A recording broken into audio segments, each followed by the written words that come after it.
അതെ, അവനെ ഇനി അങ്ങനെ വിട്ടാൻ പറ്റില്ല. ഇന്നലെ അവൻ ഇവിടെ തൊഴാൻ വന്നിരുന്നു. ഇന്നത്തോടെ ഇതിനൊരു പരിഹാരം ഉണ്ടാവണം. അത് വേണം. അവൻ നമുക്ക് തലവേദനയായിട്ട് നാള് കുറേ ആയി.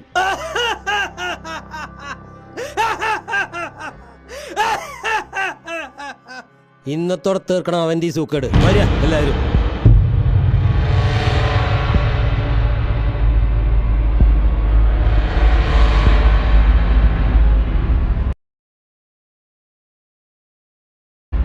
നമ്മുടെ സമുദായത്തിന് മൊത്തം ചീത്തപ്പേരുണ്ടാക്കാനായിട്ട് ഇഞ്ഞു